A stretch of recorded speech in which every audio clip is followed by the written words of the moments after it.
Pedro está dirigida a la misma red de Pedro que la red de iglesia que la primera, pero fue escrita desde el mismo lugar, Roma. Y la evidencia que tenemos de la tradición cristiana es que fue ejecutado por Nerón, el reino del emperador Nerón lo ejecutó. Así que este carta es como el discurso de despedida de Pedro. Él, él dice que los seguidores de Jesús que nunca dejen de crecer, y a esto le siguen dos advertencias finales acerca de un número creciente de maestros corruptos que están haciendo los cristianos en estas comunidades de iglesia se desvíen, de la por su manera corrupta de vivir, y segundo, por su teología distorsionada. A lo largo de la carta, Pedro está combatiendo las acusaciones que estos falsos maestros que han hecho contra él y estos apóstoles. Y el objetivo de Pedro es restaurar la confianza, el orden en estas comunidades de iglesia. Así que inicia recordándoles que a través de Jesús, Dios ha invitado a las personas a participar de su propia naturaleza divina. Esto es, a compartir el amor y la vida eterna de Dios. Esto es completamente asombroso, requiere de por vida. De recibir este regalo requiere un compromiso, desarrollar los mismos rasgos que la naturaleza de Dios. Dicta 7 rasgos que debe procurar, y el último abarca y corona todos los demás. Es el amor, el cual, de acuerdo a Jesús, significa dedicar al bienestar de los demás, no importa cómo respondan o tan costoso sea. Amar, de acuerdo a Pedro, es compartir la misma vida de Dios.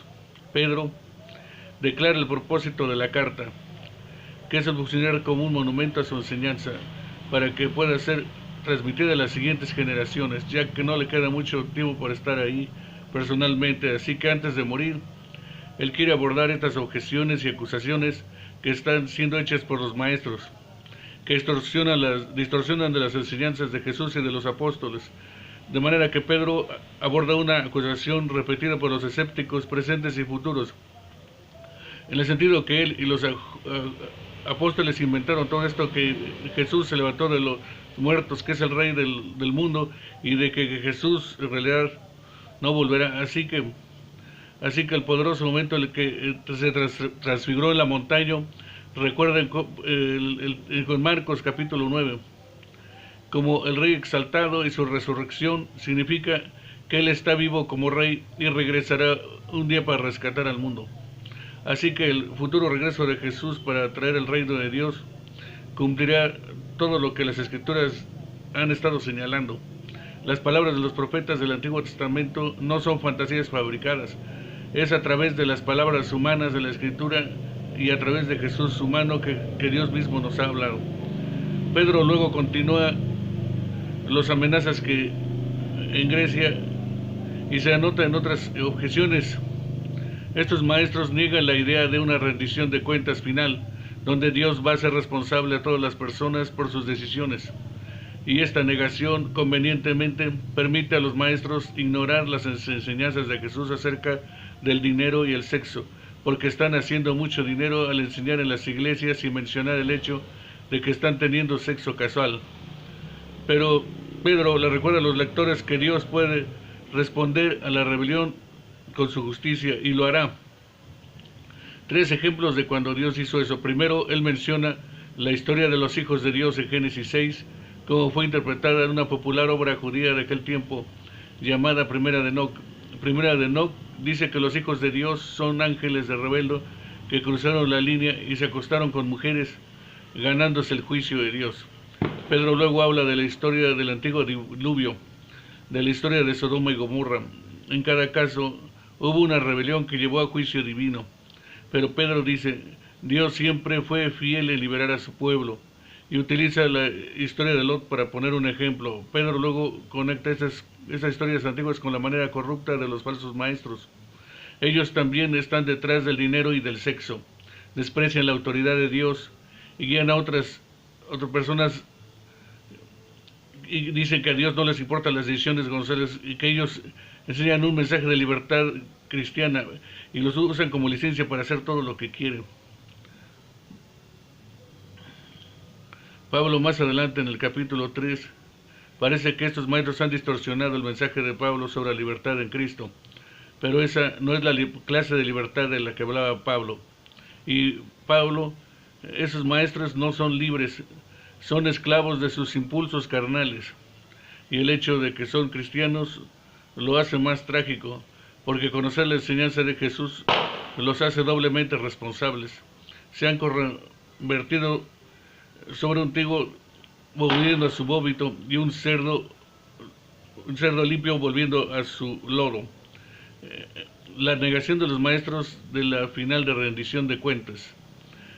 Generaciones del pueblo de Dios siguen naciendo y sin cumplimiento de sus esperanzas. ¿Dónde está el regreso de Jesús? Miren a su alrededor, él dice, a este maravilloso universo que habitamos. El hecho de que existimos significa que en algún momento en el pasado la palabra de Dios intervino de manera dramática para crear algo de la nada, orden desde el caos, y Él puede hacerlo otra vez. Así que la verdadera pregunta es, ¿por qué Dios tarda tanto? Pero Pedro nos recuerda que esta concepción humana es extremadamente limitado. Los largos periodos de tiempo a través de los cuales no encajan a través de nuestras muy cortas vidas. Estas grandes cantidades de tiempo son en realidad de la paciencia de Dios, porque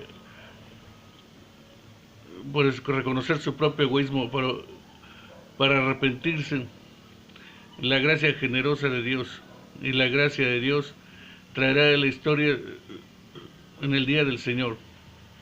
Pedro hace referencia a la poesía profética de Isaías y de Sofonías, quienes describieron el día de la justicia de Dios como un juego consumidor. Pedro dice que los cielos pasarán, que serán destruidos por el fuego. Sofonías 3, en ese caso, significa la disolución del universo literal. Probablemente se refiere a los cuerpos celestiales, las estrellas. Eso es lo que significa esta palabra en Isaías 34, de donde Pedro está citando. Entonces es una metáfora sobre el cielo siendo desprendido delante del Dios que todo lo ve. Y entonces por eso Pedro dice, el día del Señor resultará en la tierra y todas sus obras siendo expuestas.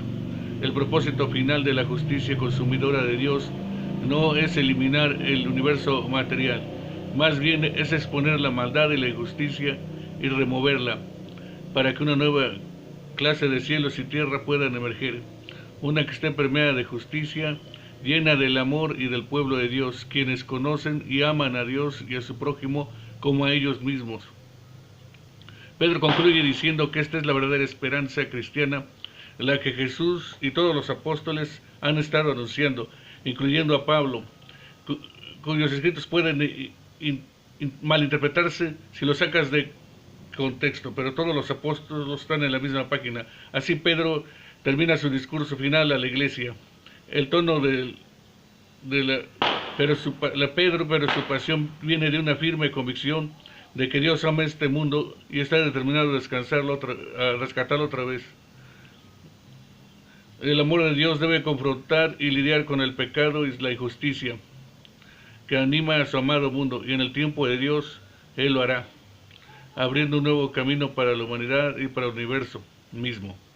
De manera que segunda de Pedro tiene una visión amplia y expansiva de la esperanza para todo el mundo, y nos reta a examinar nuestras vidas diarias. Y de eso se trata la segunda carta de Pedro.